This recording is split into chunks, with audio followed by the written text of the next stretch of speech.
네, 반갑습니다. 백서영 강사입니다. 네, 이번 시간은 제3과목 고객관리 실무론인데요. 앞에서 배운 두 과목이 이론 중심의 교육이었다라고 보신다면 제3과목은 제목에서도 느껴지시죠? 바로 현장의 실제 업무와 관련된 내용이다라고 보시면 될 것 같습니다. 앞에서 이론적인 내용, 이런 개념들이 많아서 조금 이해하는데 어려웠다라고 생각이 드신다면 제3과목은 여러분들 좀 쉽게 이해하실 수 있는 부분이라고 보시면 되는데요. 문제 같은 경우에도 다른 과목들에 비해서 좀 쉽게 출제가 되기 때문에 여러분들 제3과목에서 점수 획득을 하기 위해서 여러분들 노력을 하셔야 됩니다. 제가 핵심 포인트만 여러분들께 집중적으로 알려드리도록 하겠습니다. 저만 믿고 따라오시면 되겠죠? 그러면 출제 기준을 한번 간략하게 살펴보도록 할게요. 출제 기준 같은 경우에는 고객관리 실무로는 총 30문항으로 구성이 되어 있습니다. 크게 세 가지 내용으로 구성되어 있다라고 보시면 되는데요. 첫 번째로는 CS 실무, 그 다음에는 고객관리, 마지막으로는 컴퓨터 활용으로 크게 구성이 되어 있습니다. 자, CS 실무 같은 경우에는 세부 내용을 한번 보도록 할게요. 바로 전화 서비스, 고객 상담, 예절과 에티켓, 비즈니스 응대로 세부 내용이 구성되어 있는데요. 출제 비중이 50%나 차지를 하고 있죠. 그래서 여러분들은 이 내용이 나오면 눈을 크게 뜨고 집중을 해주셔야 됩니다. 그리고 나머지는 고객관리와 컴퓨터 활용으로 구성이 되어 있는데요. 고객관리 같은 경우에는 고객 감동을 어떻게 시키는지, 고객 만족은 또 어떻게 하는지, 고품 및 서비스는 무엇인지에 대해서 우리가 간략하게 살펴보도록 할 거고요. 컴퓨터 활용 부분은 프레젠테이션과 인터넷 활용으로 내용이 구성되어 있습니다. 여러분들 그 서비스 업무를 보시면서 나중에는 이런 현장 경험을 토대로 CS 강사로도 진출을 할 수 있기 때문에 이런 인터넷 활용과 프레젠테이션도 중요하다고 보시면 되겠죠. 그러면 우리 출제 기준을 알았으면 이제 본격적으로 내용을 한번 살펴봐야 되겠죠. 챕터 1부터 한번 보도록 하겠습니다. 챕터 1 같은 경우에는 콜센터 운영으로 내용이 나와 있습니다. 세부 내용을 한번 보도록 할게요. 이번 시간은 전화 서비스와 경어 사용법에 대해서 우리가 살펴보도록 하겠습니다. 그러면 첫 번째 내용, 전화 서비스에 대해서 한번 보도록 하죠. 전화 응대는 중요합니다. 왜 중요할까요? 기업의 입장에서는 고객으로 하여금 첫 이미지를 결정짓는데 아주 중요한 요소라고 볼 수가 있죠. 여러분들 소개팅 한두 번씩 해보셨을 거라고 생각이 되는데요. 소개팅을 하실 때 만날 장소와 만날 시간 이런 것들을 상대방과 통화를 통해서 결정을 하죠. 그런데 상대방이 전화 매너가 별로 없다 라고 한다면 어떻게 되나요? 이미지가 별로 좋지 않습니다. 마찬가지로 기업에서도 전화 응대는 기업의 첫 이미지를 결정짓는 아주 중요한 요소라고 볼 수가 있겠죠. 자, 그러면 전화 응대의 특징이 무엇인지 한번 본격적으로 보도록 할게요. 전화 응대의 특징 같은 경우에는 빠지지 않고 매년 꼭 출제되는 문제다라고 이해를 해주시면 됩니다. 그러면 이 내용 같은 경우는 별로 어려운 부분이 아닙니다. 그래서 저희 설명을 들으시면서 간략하게 이해를 한다라고 보시면 될 것 같은데요. 우선 전화응대 특징 같은 경우에는 첫 번째로는 바로 목소리만의 커뮤니케이션이죠. 자, 이 부분 같은 경우에는 여러분들 보기로도 좀 종종 출제가 되는 부분입니다. 보통은 보기로 전화응대는 대면 커뮤니케이션이다 라는 보기에 출제된다고 한다면 오답이 되겠죠. 바로 목소리만의 커뮤니케이션은 뭐다? 바로 비대면 커뮤니케이션이다 라고 이해를 하시면 됩니다. 자, 두 번째로는 우리 전화 받을 때 어떤가요? 바로 우리가 눈앞에서 대화를 하고 있지 않죠. 그래서 상대방의 표정이라든지 태도, 이런 환경 등을 알 수가 없습니다. 그래서 전화를 할 때는 전화를 건 사람은 반드시 지금 통화가 가능한지 아니면 불가능한지 이런 질문을 통해서 그 사람의 그 상황을 좀 파악하는 게 중요하겠죠. 그리고 전화 받는 사람 같은 경우에는 내가 아무리 업무 때문에 바쁠지라도 항상 좋은 목소리와 좋은 표정을 유지를 하는 게 상대방으로 좋은 이미지를 각인시켜 줄 수 있는 아주 중요한 포인트라고 보시면 될 것 같습니다. 자, 그리고 세 번째 특징이 뭐냐? 비용이 든다라는 거죠. 전화를 걸면 어떤가요? 통화료라는 게 발생을 하죠. 그래서 최대한 전화 통화를 하실 때는 간단 명료하게 하셔야 됩니다. 어떤 분들은 회사 전화 같은 경우에는 나의 비용이 되지 않기 때문에 사적인 통화도 회사 전화를 활용하는 경우가 있어요. 이러면 우리 비매너적인 행동이 되겠죠. 그래서 비용이 들기 때문에 전화 응대를 할 때는 최대한 간단히 한다라는 포인트 기억을 해주시면 됩니다. 자, 그리고 네 번째로는 바로 비용이 든다고 똑같이 나와 있네요. 자, 이 부분 같은 경우에는 얼마나 중요하면 2번이나 강조가 됐겠습니까? 자, 이 부분은 여러분들 시험 문제로도 출제가 되는 부분이니까 이해만 하고 넘어가시면 될 것 같습니다. 자, 그리고 마지막으로는 아무런 예약도 없이 불시에 걸려온다. 그죠? 우리가 전화를 걸 때 예약 몇 월 며칠 몇 시에 전화를 걸어야지 예약을 딱 걸어놓고 전화를 하지 않죠.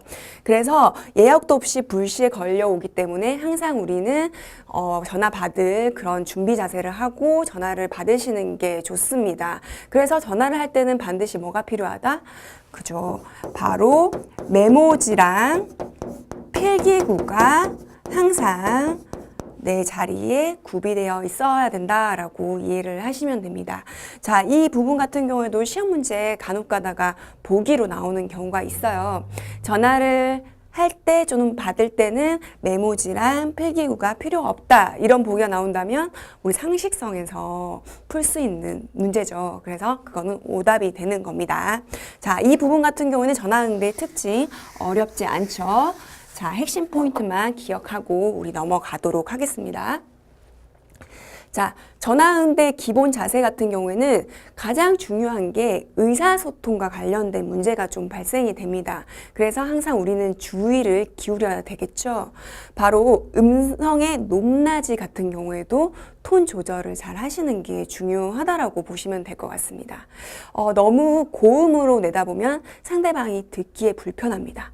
그리고 너무 저음으로 목소리 톤을 낸다고 한다면 상대방이 너무 기분이 좀 가라앉을 수가 있겠죠. 그래서 그 상황에 따라서 음성의 높낮이는 조절을 하셔야 된다라고 이해를 하시면 됩니다. 어렵지 않죠? 자, 크기 같은 경우는 어떤가요? 너무 크게 소리를 낸다라고 한다면 상대방의 귀가 불편할 수가 있겠죠. 그래서 항상 우리 송아기에서는 한 4, 5cm 정도 떨어뜨려서 얘기를 하는 게 중요하다라고 이해를 하시면 되고요. 그리고 목소리 크기 같은 경우에는 한 상대방보다 1m 정도 떨어져 있다라고 생각을 하시고 목소리 크기를 조절을 하시면 됩니다. 자, 그 다음에 말하는 속도인데요. 속도 같은 경우에는 상대방한테 맞춰주는 게 좋습니다. 그래서 상대방이 좀 빠르게 말을 한다라고 한다면 나도 같이 약간 빠른 톤으로 느리게 얘기를 한다. 그러면 조금 느린 톤으로 이렇게 속도를 상대방한테 맞춰준다라고 한다면 어떤 효과가 있을까요? 그렇죠. 바로 상대방의 공감대를 형성할 수 있다라고 이해를 하시면 됩니다. 자, 그리고 올바른 어법, 어휘, 발음을 연출을 하시는 게 좋죠. 자, 어떤 분들은 요새 유행하는 유행어라든지 아니면 속어 이런 것들을 전화 응대를 하시는 경우가 많은데요. 그럴 때는 안 된다. 항상 표준어 구사를 할 수 있고 올바른 표현을 하실 수 있도록 노력을 하셔야 된다는 겁니다. 그리고 발음 같은 경우에도 중요하죠. 그래서 항상 꾸준히 좋은 발음을 유지하기 위해서 연습을 하시는 것도 여러분들 전화 응대뿐만이 아니라 향후에 CS 강사로 진출을 하실 때 또는 고객 응대를 하실 때도 중요하다라고 이해를 하시면 됩니다. 자, 그 다음에는 어조입니다. 자, 어조 같은 경우에는 우리 상대방한테 우리 이미지를 각인시키는데 아주 중요한 요소다라고 이해를 하시면 됩니다. 자, 이 부분 같은 경우에는 시험에 출제가 종종 되는 부분입니다. 전화 응대의 구성 요소 중에서 가장 중요한 포인트다라고 이해를 하시면 되는데요. 여러분들 메러비안의 법칙이라고 혹시 들어보셨을 겁니다. 사람의 첫 이미지를 결정짓는 데 있어서 가장 중요한 요소는 뭐다? 바로 시각적 요소다라는 거죠. 그게 무려 55%나 비율을 차지하고 있는데요. 우리 전화응대 같은 경우에는 상대방의 얼굴을 볼 수가 없죠. 그래서 첫 이미지를 결정짓는 데 있어서 오조가 무려 82%나 비중을 차지한다라고 이해를 하시면 됩니다. 그리고 나머지 18%가 바로 말의 내용이다라고 이해를 하시면 되는데요. 그래서 항상 좋은 어조, 좋은 목소리 톤을 유지하시는 게 상대방한테 이미지를 좋게 만드는 비결이라고 볼 수가 있겠죠. 자, 그리고 마지막으로는 경청입니다. 경청은 정말 중요한 부분이다라고 이해를 하시면 되는데 우리가 의사소통, 기본 커뮤니케이션에서도 경청이 기본적으로 돼야 되겠죠. 그래서 전화통화를 할 때도 항상 상대방의 말을 끊는 게 중간에 끊는 게 아니라 끝까지 듣는 게 중요하다라는 포인트 기억을 하시면 됩니다. 자, 이 부분 같은 경우에도 어렵지 않다. 그래서 시험 문제에 종종 출제되는 부분은 어느 부분이다? 바로 오조가 우리 전화 구성 요소 중에서 중요한 포인트다라는 거 기억하시고 넘어가시면 됩니다. 자, 그러면 다음 문제 좀 보도록 할게요. 자, 그러면 기본적인 전화응대 태도는 어떻게 되냐라는 부분인데요. 우선은 바쁜 시간은 피해서 전화를 걸 수 있어야 됩니다. 간혹가다 어떤 분들은 출근 시간이라든지 아니면 점심시간, 퇴근 시간에 맞춰서 전화를 거시는 분들이 있어요. 그러면 전화 받는 사람은 약간 불편하실 수가 있겠죠. 그래서 상대방 입장에서 생각을 하시는 게 중요하겠죠. 그래서 바쁜 시간은 피해서 전화를 걸 수 있도록 하셔야 된다라는 거고요. 그리고 자신의 감정을 목소리에 담아내지 않도록 노력을 하셔야 됩니다. 내가 아무리 바쁜 상황일지라도 상대방은 내가 바쁜지 한가한지 알 수가 없습니다. 바쁜 상황에서 우리가 전화가 온다라고 한다면 약간 짜증 섞인 목소리가 나올 수가 있겠죠. 그래서 항상 목소리 관리를 하실 수 있도록 하셔야 된다라는 거, 감정을 최대한 목소리에 담지 않아야 된다라는 포인트.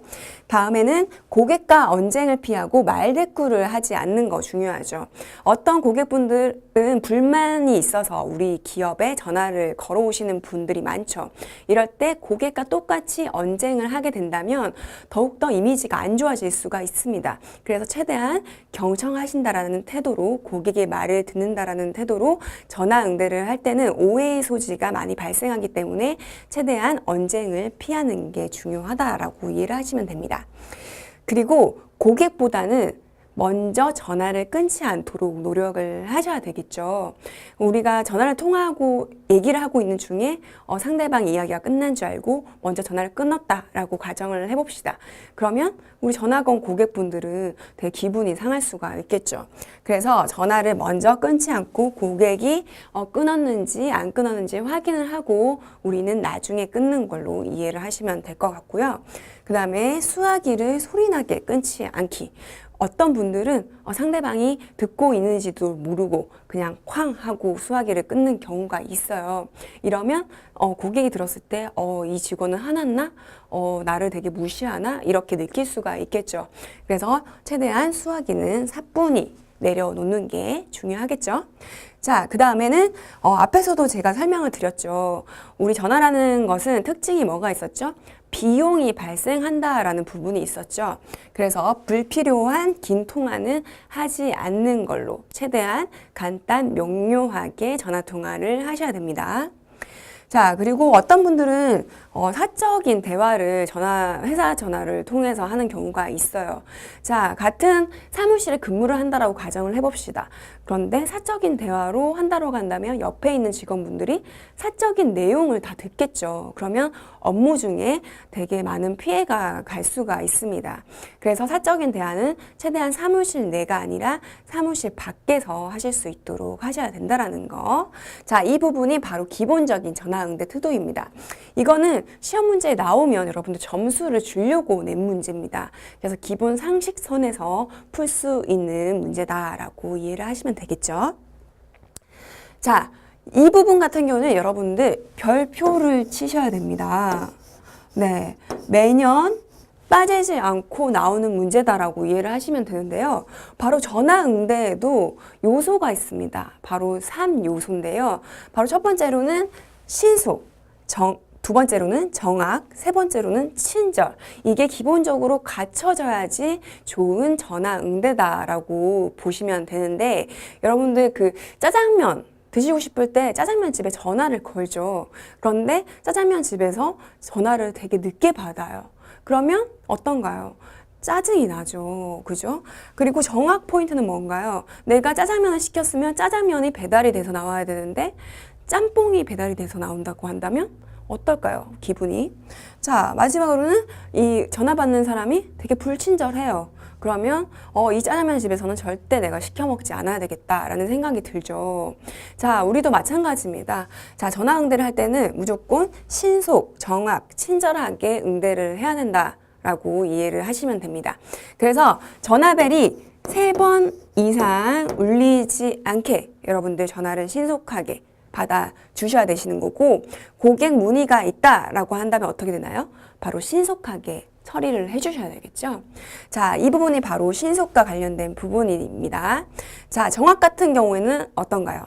항상 전화를 응대를 하실 때는 메모지와 필기구를 구비를 하셔야 됩니다. 그리고 또 뭔가요? 또 여러분들 응대를 하실 때는 항상 정확한 발음 그리고 정확한 표현 늘 하시는 게 중요하겠죠. 그리고 내가 이해한 바가 맞는지 틀렸는지 다시 한 번 더 요약 정리하는 습관도 기르는 게 좋습니다. 자, 이 부분이 바로 정확과 관련된 부분이고요. 자, 마지막으로는 친절한 거겠죠. 자, 제가 앞에서도 설명드렸죠. 5조가 상당히 중요하다.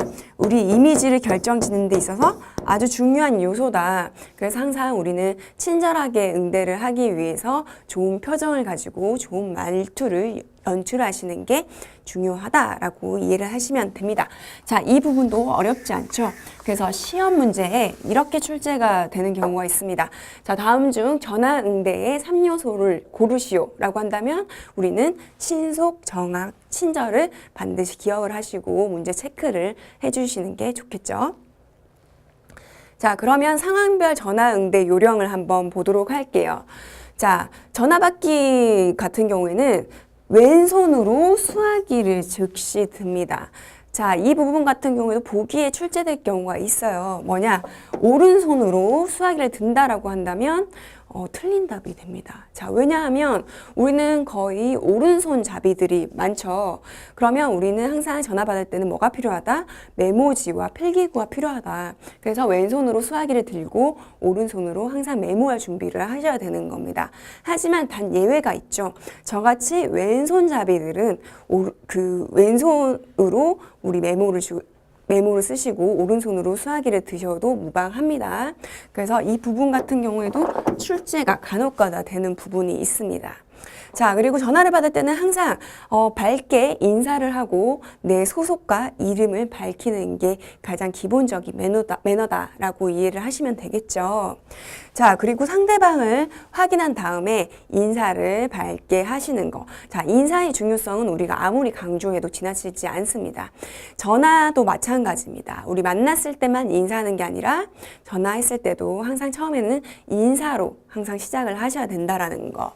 자, 그리고 용건을 들으면서 메모한다라는 거. 그죠? 앞에서도 제가 강조를 해서 설명을 드렸죠. 자, 그리고 통화 내용을 요약 복창한다라는 거. 자, 이 부분 같은 경우는 전화 응대 요소 중에서 어떤 포인트인가요? 자, 정확이라고 보시면 되겠죠. 상대방을 확인한 후 인사하기도 어떻게 보면 정확과 친절이라고 이해를 하시면 됩니다. 상대방이 누구인지에 따라서 우리 정확하게 또 응대를 하실 수가 있는 부분이잖아요. 자, 그리고 마지막 부분 같은 경우에는 우리 마무리도 상당히 중요하겠죠. 자, 어떤 분들은 마무리 인사도 하지 않고 전화를 그냥 끊는 분들이 있어요. 하지만 항상 우리 끝도 항상 깔끔하게 해주시는 거. 그래서 끝맺음 인사를 한 다음에 상대방이 전화를 끊고 나서 우리는 나중에 전화를 끊는다라는 포인트 기억을 하시면 될 것 같습니다. 자, 상황별 전화받기에서 우리 전화받기 한번 보도록 할게요.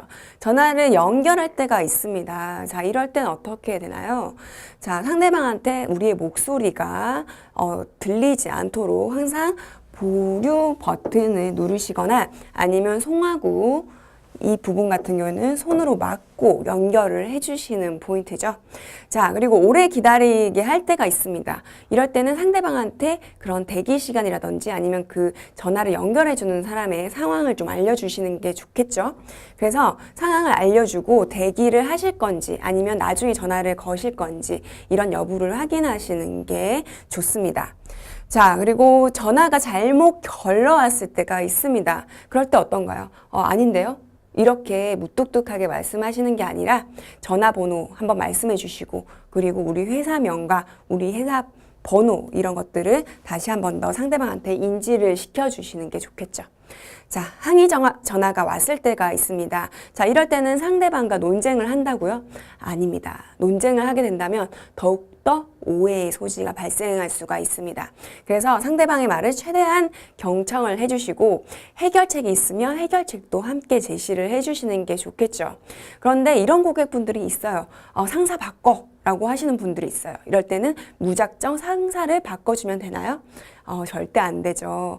그러면 상사는 영문도 모른 채 전화를 받게 된다면 얼마나 응대하기가 힘들겠어요. 그래서 최대한 불만 고객은 감정을 누그러뜨리게 한 다음에 저희가 다시 한 번 더 상황 확인을 하고 상사가 다시 전화를 걸겠다라고 응대를 하시는 게 좋겠죠.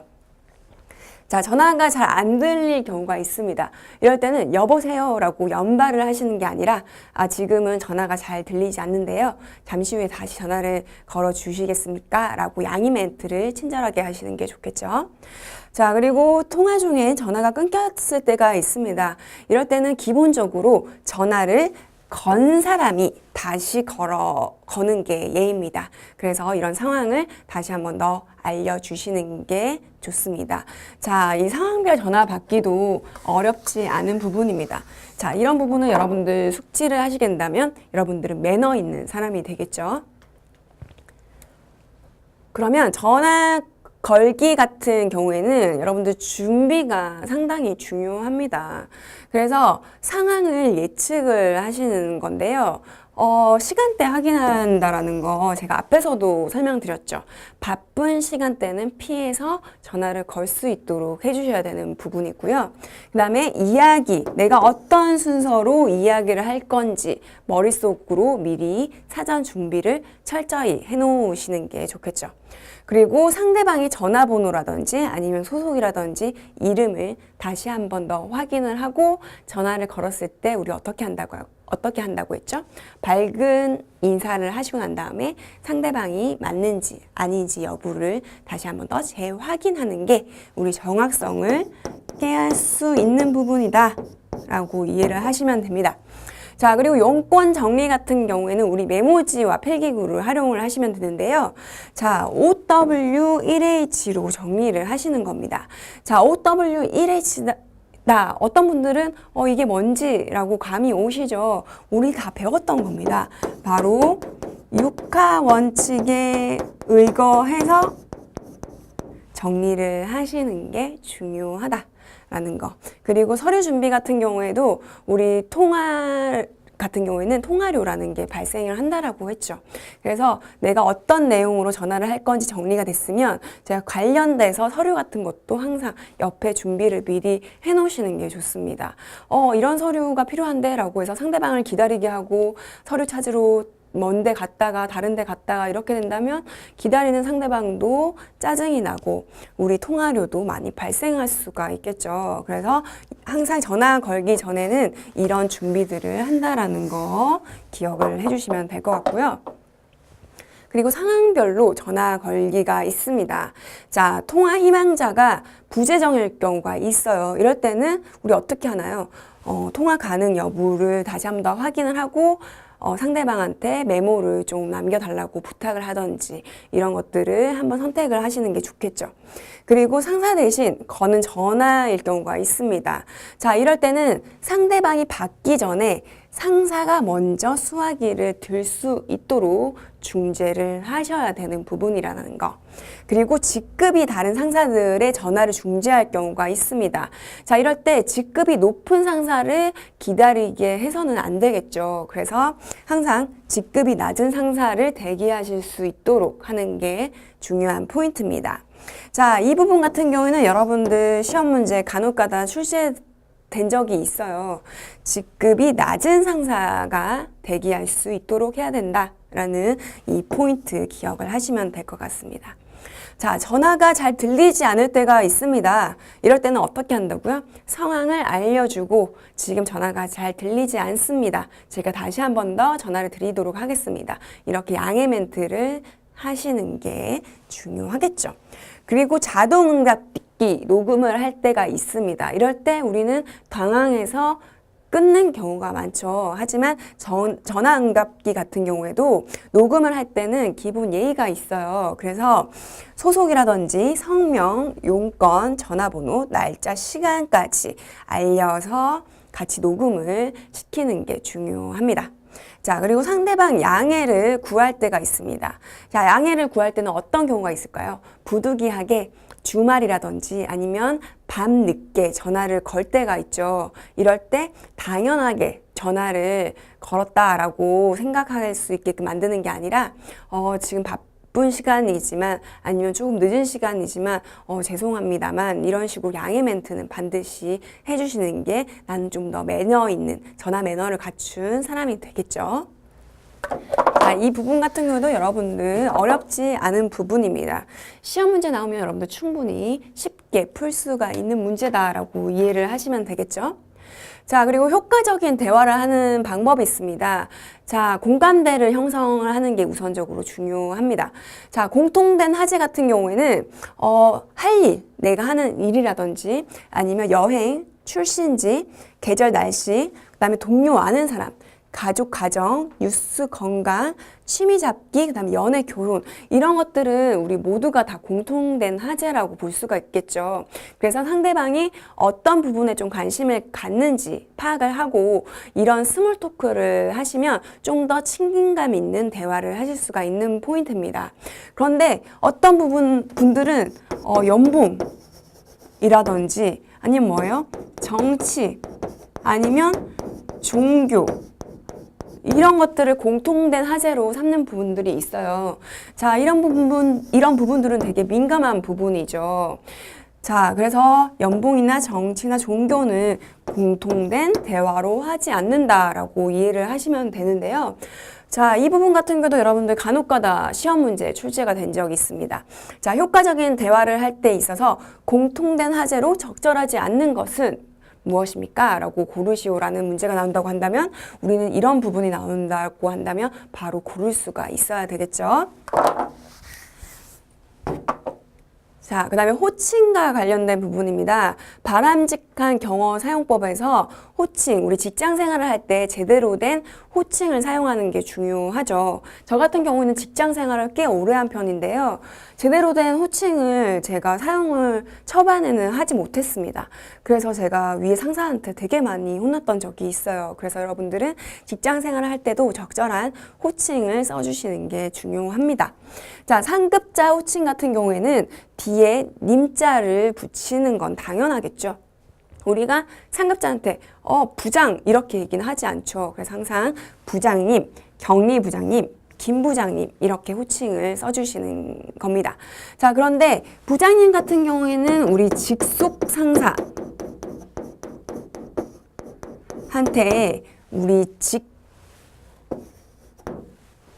직책이 부장이겠죠. 그래서 이런 것들을 같이 붙여서 하는 게 좋다라는 거고요. 그다음에 경리부장님 같은 경우에는 내 직속 상사이 아니에요. 그런데 타 부서 상사예요. 이럴 때는 그 상대방의 직무와 직책을 같이 붙여주는 게 중요하겠죠. 자, 그런데 김 부장님은 똑같은 부장님일까요? 아닙니다. 자, 타 부서고 직무도 명확하지 않아요. 이럴 때는 부를 부서가 없잖아요. 그래서 김 부장님으로 불러주시는 겁니다. 자, 이 부분도 어렵지 않습니다. 그냥 이해만 하고 넘어가시면 되고요.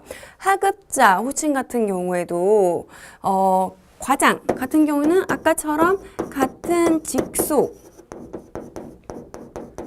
우리 하급자한테 부른다라고 이해를 하시면 됩니다. 그런데 같은 직속일지라도 그 사람이 맡은 업무가 다를 경우가 있죠. 이럴 때는 뭐 격리과장 또는 총무과장 이렇게 불러주는 경우가 있습니다. 자, 홍과장 같은 경우에는 앞에서와 마찬가지로 직책은 있지만 직무 맡은 업무가 명확하지 않을 때는 성을 앞에 붙여주신다라는 거. 그리고 길동 씨는 어떻게 부르나요? 나이 차이가 별로 나지 않아. 그리고 별로 나지 않아. 그리고 부를 직책도 없어. 그럴 때는 과장이라고 우리가 부를 수가 없잖아요. 그래서 이름에 씨를 붙여준다라는 거. 자, 그런데 홍군, 길동군 이렇게 부를 경우가 있어요. 이럴 때는 어떻게 하냐? 자, 10살 이상 차이가 나요. 나보다 어려요. 이럴 때는 홍군, 길동군으로 불러주셔도 무방한 부분이다라는 거. 네. 그리고 동료, 동급 호칭도 있습니다. 그죠? 자, 길동 과장님. 그죠? 부를 직책이 있죠. 자, 그리고 선생님은 언제 부르냐? 자, 이 포인트 여러분들 기억을 해주셔야 됩니다. 선생님, 선배님, 이 차이가 뭔지. 자, 나이 차이가 10살 이상 나는 동료예요. 그럴 경우에는 선생님이라고 불러주시는 거. 그런데 나이 차이가 10살 아래로 나요. 그럴 때는 선배님이라고 불러주신다라는 거. 10살 이내, 10살 이상이라고 이해를 해주시면 되겠죠. 자, 그리고 홍길동 씨, 부를 직책도 없고 직급도 없어요. 홍군, 10살 나보다 아래 어린 사람. 자, 이거는 나보다 나이는 많지만 10살 이내로 차이가 나는 사람이다라고 이해를 해주시면 됩니다. 자, 이 부분 같은 경우에는 시험 문제에 간혹가다 출제가 되는 부분입니다. 여러분들 절대 헷갈리시면 안 되는 부분이겠죠. 자, 수명과 보고 부분입니다. 자, 수명, 명령을 받는다라는 뜻이죠. 그래서 상사가 부를 때는 하던 일을 반드시 즉시 멈추고 밝고 명랑한 목소리로 예라고 대답을 하셔야 됩니다. 내가 업무 때문에 바쁘다고 할지라도 업무만 계속하고 있으면 안 되겠죠. 그리고 메모지와 필기구는 항상 준비를 하시고 이런 요점적인 내용은 필기를 하실 수 있도록 준비하셔야 된다는 거. 그리고 지시사항은 머릿속으로 OWEH로 정리하면서 경청을 하셔야 되는데 앞에서는 우리 OW1H라고 했죠. 그런데 하나가 더 붙였습니다. 이게 뭐냐? How much? 우리가 기업에서는 이런 예산, 금액 소요 이런 부분도 되게 중요합니다. 그래서 얼마나 드는데 투자하는데 금액이 얼마나 소요되는데 이렇게 말씀을 많이 하시죠. 그래서 이 부분도 여러분들 꼭 기억을 해주셔야 되는 부분이고 앞에서 제가 다 설명드렸어요. 경청하는 것은 기본 중에 기본이다. 그리고 질문에서 지시사항 확인하는 거 그리고 요점 복창한다는 거 우리 통화에서도 마찬가지죠. 우리 상사가 부를 때 이런 수명과 보고도 마찬가지다라는 거. 그리고 이 부분은 아주 중요한 포인트입니다. 바로 직속 상사가 아닌 상사가 나한테 업무 오더를 내릴 경우가 있어요. 이럴 때는 직속 상사한테 반드시 보고를 해주셔야 된다는 거. 자, 이 부분도 여러분들 시험 문제 간혹가다 출제가 된 경우가 있습니다. 자, 직속 상사 이외의 상사로부터 지시받은 경우에는 직속 상사한테 보고해서는 안 된다. 이런 보기가 나온다라고 한다면 오답이 되겠죠. 자, 그리고 보고 부분입니다. 보고는 지시한 상사에게 보고를 하는 게 원칙이죠. 그리고 즉시 보고하시고 육하 원칙에 보고하고 그 다음에 사실 토대로 간결하게 보고하는 거 중요합니다. 상사는 되게 바쁘죠. 그래서 뭐 엘리베이터 보고 이렇게 말도 많이 하죠. 그래서 최대한 핵심만 보고를 하시는 거. 그리고 해결책이라든지 이런 것들이 있으면 같이 제시를 해주시는 게 센스 있다라고 이해를 할 수가 있겠죠. 그리고 관련 자료라든지 그리고 상사 바쁠 때는 이런 타이밍도 반드시 맞춰서 보고한다라는 거 기억을 해주시면 됩니다. 자, 중간 보고입니다. 자, 이 부분 같은 경우는 여러분들 시험에 출제가 종종 된 부분입니다. 자, 중간 보고는 언제 하냐? 상황이 갑자기 변경이 됐어요. 이럴 때 변경됐다라는 걸 상사한테 인지를 시켜 주셔야 되겠죠. 그리고 처리 기간이 꽤 오래 걸려요. 예정된 기간보다. 그럴 때는 상사한테 미리 인지를 시켜주는 거. 그 다음에 내 위에 과장님 그리고 그 위에 부장님이 있어요. 그런데 서로 상사의 의견이 달라서 지시가 상충될 때가 있습니다. 이럴 때는 어떻게 하나요? 바로 또 중간 보고 하셔야죠. 그죠? 그리고 내가 실수를 저질렀을 때 이럴 때도 여러분들 그냥 넘어가시는 게 아니라 바로 즉시 중간 보고를 하셔야 됩니다. 자, 여기까지가 우리 첫 번째 챕터 1의 내용이었다라고 이해를 하시면 됩니다.